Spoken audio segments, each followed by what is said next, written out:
تمام دروغ‌هایی که به جناب رسول الله صلی الله علیه و سلم می‌بندند که از همه دروغی که امروزها پهن خواهد شد به نزدیک ماه شریف رمضان است.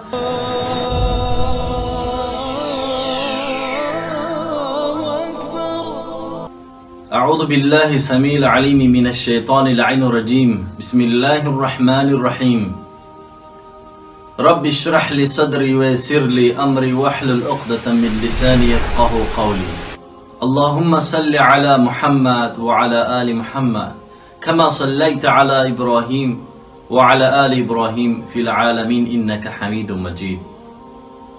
اما بعد، السلام علیکم و رحمت الله و برکاته.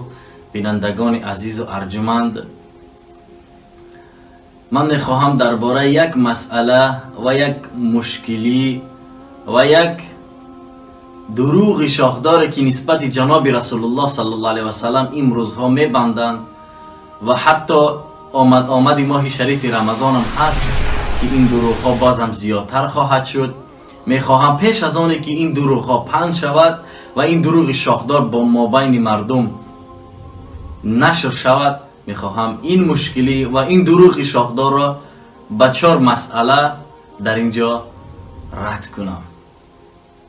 یکم مسئله با آیت های کلام الله، دوم مسئله با احادیث های پیامبر، سوم مسئله با علم دنیا و چهارم مسئله این پیدایش این از کجا است و ردیه این را شما دقیق انیق خواهید کرد. در یکم این دروغ شاخدار را ما از آیت های کلام الله رد خواهیم کرد که در آیت های قرآن عظیم و شان در یگان جای آیت های قرآن پیشگویی از ماه شریف رمضان گفته شده نیست. یعنی در هیچ جای آیت های قرآن پیشگویی و این دروغ هایی که شما در بالای نوار اکران نگاه دارین این دروغ ها نیستند. این یکم ردیه. دوم ردیه، حضرت جناب رسول الله صلی الله علیه و سلم میفرماید، حدیث در اینجا متن حدیث من میگذارم شما نگاه کنید. حدیث صحیح متفق علیه است. حدیث صحیح بخاری و مسلم است. پیامبر گرامی صلی الله علیه و سلم میگوید هر کسی که یک حدیث رو و یک سخن رو میگوید از نام من در صورتی که من اون را نگفتم، پس جایگاه خودش را، باششگاه خودش را در آتش دوزخ تیار کرده است. پس چگونه ما اجازه میتیم که به احادیث های پیامبر خدا صلی الله علیه و سلم دروغ میبندیم؟ الان شما اینجا را نگاه کنین، تمام دروغ هایی که به جناب رسول الله صلی الله علیه و سلم میبندند که از همه دروغی که امروزها پهن خواهد شد به نزدیک ماه شریف رمضان است، درباره ماه شریف رمضان بسیارتر دروغ هستند. در صورتی که جناب رسول الله صلی الله علیه و سلم این را رد کردگی است. چی را رد کردگی است؟ یعنی گفته شدگی است که ماه شریف رمضان را شما هلال دیدین روزه بدارید و باز هلال دیدین روزتون افطار کنید. پس از این احادیثا، از این دلایل برمی آید که پیامبر گرامی صلی الله علیه و سلم رد کردند. این دروغ‌های شاخدار را پیامبر گرامی صلی الله علیه و سلم در زمان خودشان رد کردند. چگونه؟ یعنی که پیامبر گرامی صلی الله علیه و سلم اگر می گفتند که یک ماه پس ماه شریف رمضان می آید، ما از این احادیثا برمی داشتیم که پیامبر در فلان حدیث گفته شدگی است. این رو نه تنها پیامبر گرامی صلی الله علیه و سلم نگفته است که فلان روز، فلان ساعت، فلان ماه شریف رمضان می شود، برعکس گفته شدگی است که شما همون بگاهی که فرداش رمضان سر می شود شما بگاه هلال ببینید. اگر هلال همون بگاه برآمد فردا شما روزه را بگیرید. اگر هلال همون بگاه نبرآمد باز یک روز دیگه منتظر بشین برای پس فرداش. پس جناب رسول الله صلی الله علیه و سلم صراحت ما را گفته است شما هلال ببینین بعد بگیرین. حالا پیشگویی نگفته است، پیشگویی نکرده است جناب رسول الله. پس چگونه ما پیش از پیامبر گرامی صلی الله علیه و سلم یک ماه مبارک پیشگویی میکنیم؟ آیا ما از پیامبر گرامی صلی الله علیه وسلم عالمتر و داناتر هستیم؟ پس این دروغ شاخدار به جناب رسول الله صلی الله علیه وسلم کسی که میبنده وی باششگاهش در آتش دوزخ بنیاد کرده است. و هر کسی که این دروغ را تیار میکند، آماده میکند و دیگر انسان ها تحقیق نمیکنند و دلیل این گفته ها را ندیده به مردم دیگر پهن میکنند، آنها مثل این گناه شریک هستند. سبحان الله. احتیاط چین برادران. و سوم از روی دلیل منطقی و دلیل دنیایی، علم استرولوژیا و استرونومیا و نجوم شناسی و علم کیهان شناسی را اگر نزدش برای شناختن ماه هجری قمری در آمدن، حتی از همه در مشهورترین سنجش ماه‌های سالشماری مسلمانی هجری قمری در عربستان سعودی و در مصر و در ترکیه و امثال اینها دولت‌های مسلمانشین هستند. و اینها نمیتوانند گویند که یک هفته پس یا یک ماه پس ماه شریف رمضان است، در تاریخ فلان چیسله فلان روز ماه شریف رمضان است. این رو کسی پیشگویی کرده نمیتوند تا زمانی که انا همون بگاه آنها همون دوربین های بگاهی نشان نگاه میکنن، هلال رو همون بگاه دیدن فردا روزه میگیرن و الا روزه نمیگیرن. پس چگونه علم دنیا هم این چیز اثبات نکرده است، تصدیق نکرده است که تو یک ماه پیش فلان روز تو ماه شریف رمضان روزه بگیر. از علم دنیا هم نی، از علم نجوم شناسی هم نی، این گفته های در بالا، دروغ های شاخدار در بالا بوده رد است. و چهارم، ما از اکنون میبینیم این دروغ ها از کجا پیدا می شود. زیرا در زمان جناب رسول الله صلی الله علیه و آله این گونه دروغ ها نبودند، در زمان صحابه نبودند، تابعین تبع تابعین نبودند. این دروغ ها من بعد پیدا شده هستند.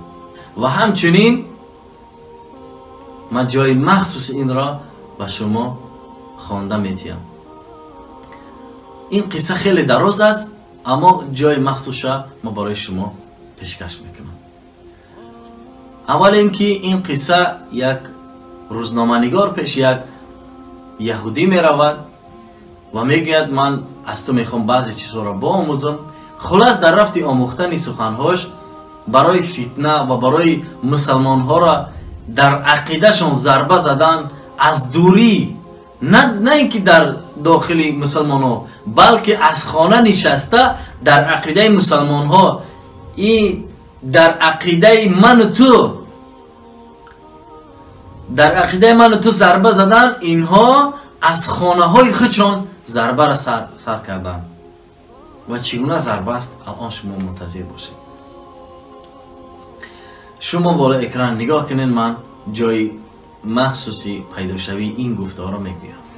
در اینجا میگوید که این توسط این SMS نامه سابشین قطعی این چیزا یعنی که روان کرده میشه به مردم، میگوید که ما وایبر واتساپ گروه های مخصوص تشکیل میکنیم و از بین ما طالب علمای هسته که مردم دعوت به سوی اسلام میکنن و در بین همین گروه ها چکار میکنیم؟ دروغ های شاخدار خودمانه پهن میکنیم و این دروغ ها توسط SMS ها پهن کرده میشود که این دروغ ها از سال 1951 ببینید در عصر 20 این چیز شروع شدگی است. بعد سوال میکنه در اون زمان تلفن همراه و یا موبیلی وجود نداشت و اینترنت نبود، چگونه شما این کار را انجام میدادین؟ در پاسخ چی میگید؟ بله آن زمان این وسایل وجود نداشت، ما آن را طریق نامه ها انجام میدادیم و نسخه ها را کارمندان ما می نوشتن و نشر میکردن. و چی میگوید؟ من این قصه دروز است، فقط فشردش میگویم تا دراز نشود. میگوید که ما از آیت های کلام الله میگیریم که صحیح ترین کتاب قرآن است و یا اینکه از احادیث های پیامبر گرامی صلی الله علیه و سلم صحیح ترینش میگیریم و در آخرش می نویسانیم که اگر این را با 10 نفر و یا با 15 نفر و یا با 20 نفر با تعدادی معین میکنیم و با تعدادی معین میگیم که اگر همین را روان کنی فلان خوشحالی، فلان خوشبختی، یعنی تقدیراتی تو را پیشگویی میکنن. اینها میگن فلان روزی خوش برای تو می آید و اگر روان نکنی برای تو فلان روزهای بد بالای تو می آید. ببینیم برای تقدیراتی ما را معین کردن و در تقدیر ما ضربه زدن و در عقیده ما ضربه زدن، اینها چی کار میکنن؟ چی چیزها را میکشن؟ ببینید ما برای چی تصمیمی درس عقیده گرفتیم؟ برای اینکه این همخیل عقیده های پوچ، دروغ های شاخدار باید به مردم پهن نگرده. حالا که مسلمان ها میگه ضعیف ایمان هستند و ضعیف است ایمانشان و این چیزا تیز باور هستند و این چیزا رو در حال پهن میکنن و اگر پهن هم کنن در بلا هستند و پهن نکنن در بلا هستند، یعنی در خطری عقیدوی وجود داره. برای چی؟ برای که مسلمان ها ضعیف ایمان هستند، ایمانشان ضعیف است و اگر رای کنن با 5 نفر روان کنن فلان خوشبختی را نبینن، میگن این حدیثی صحیح هم دروغ بوده است، نعوذ بالله. و اگر که روان نکند خودشون ناخوب حس میکند. چی میگوید؟ میگوید من فلان اگر ناخوبی بالاش بیاد میگه که من فلان احادیث پیامبر را پهن نکردم. همین گونه یک دروغ شاخدار دیگر من اون زمان ها یادم هست توسط ورق ها نوشته میشدن. 20 ورق ده یک دروغ شاخدار مکتوب از عربستان سعودی گفته چیکار میکردن؟ مردم چقدر دروغ ها در داخلش پهن شدگی بود، نوشته شدگی بود، با مردم نشر میکردن.